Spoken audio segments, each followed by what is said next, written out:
So I first saw this movie dubbed into French at the infamous Peter Rocher Drive-In in northern New Brunswick. And boys, oh boys, we had fun with this. Space Amoeba. Now, it's been released under different titles over the years, but it came to us in the mid-1970s and was really re-released through American International on a regular basis. Now, also called Decisive Battle, Giant Monsters of the South Seas, came out in 1970, directed by Yoshiro Honda, written by Ei Ogawa and produced by the Tanakas, with special effects by Sadamasa Arikawa. Produced and distributed by Toho, the film stars Akira Kobu and Yukiko Kobayashi. Now, the movie tells the story of an amoeba-like extraterrestrials that hijack a space probe and, after crash landing on an atoll in the Pacific, create gigantic monsters from native life forms, a kiss-slip cuttlefish, stone crab, and mata for the purpose of conquering the Earth. The film was released theatrically in Japan on the 1st of August 1970 and received a theatrical release in the U.S. in 1971 by American International Pictures under the title Yog, Monster from Space. Again, a big drive-in hit in Canada and Quebec in the 1970s.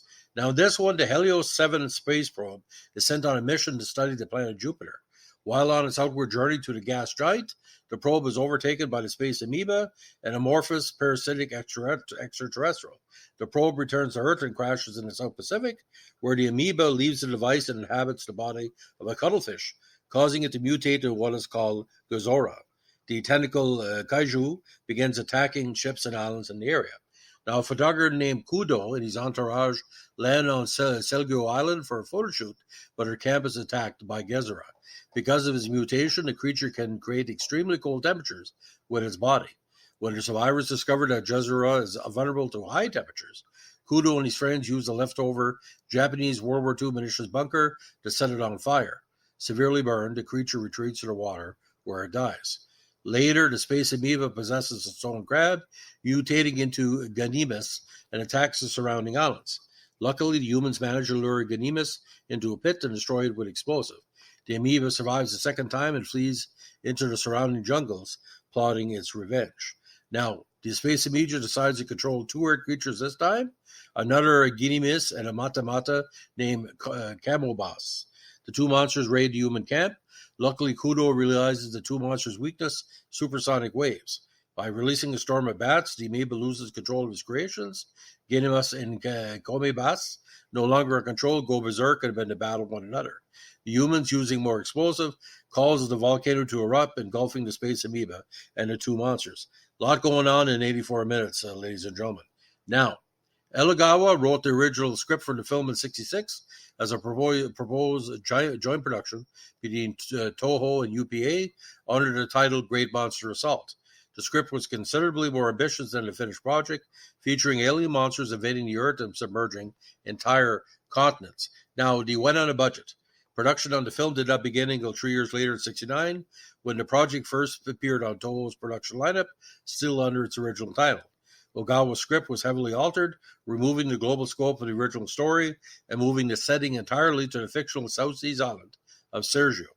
Producer Fumio Tanaka later said he believed the film went through 3 drafts and stated that the original draft featured the alien invaders being attacked with nuclear weapons, which was a trope for Japanese movies at the time.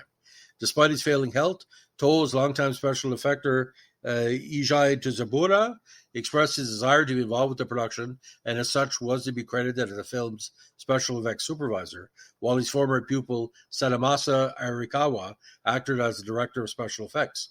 However, Tuzabura passed away just 2 days after the start of filming on January 25, 1970, and is only credited in the early promotional materials for the film. Toho rejected a proposal by some staff members to dedicate the film to him. Arikawa was especially angered, refusing to talk about the film later in his life. Now, the film script was finalized in January of that year, and shooting began the same month. Assistant director Tani remarked that Space Amoeba was burdened by constant pressure from the studio to minimize the budget, and that as a result, the staff was forced to rush through filming. Yoshiro Honda originally planned to shoot the film in Guam, but due to our aforementioned budget restrictions, shooting was relegated to Hachijo Island, located about 700 miles outside of Tokyo. The film was shot, get this, in the middle of the winter, even though the cast was dressed for a tropical location. Underwater scenes were shot in one of Toho's studio poles and at Ryogo Palace. Producer Tanaka recalled that he had to personally transport the film's negatives back to Tokyo on a prop plane. While Fumio Tanaka officially co-produced the film with Tomiyuko Tanaka, the latter was busy with Expo 70 at the time, and as a result had very little to do with the production. Now, this was the last science fiction film made under Toho's studio system. Facing declining profits, Toho took several steps to reduce the power of labor unions, established a subsidiary called Toho Izo to specialize in tokusatsu films, releasing most of his actors from their contracts, and dissolving Tsuchibura's special effects department. It will also be Honda's last film under contract with Toho, although he returned in 1975 to direct Taro Mechagodzilla. Now, Space Amoeba was released in Japan again in August 1970, distributed by Toho, and released in the United States as Yog Monster from Outer Space in 1971.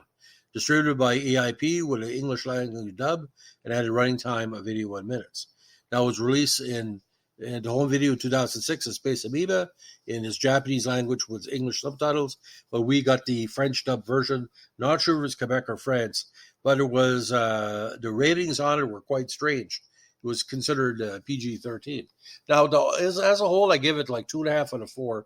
What I really find interesting here is because it's the same style as the Godzilla movies or the first cousin of Godzilla movies. But, special effects were terrific. And, flowing terror, as you used to call it. But the concept of an amoeba leading to make super creatures from, dispirited animals is a great concept.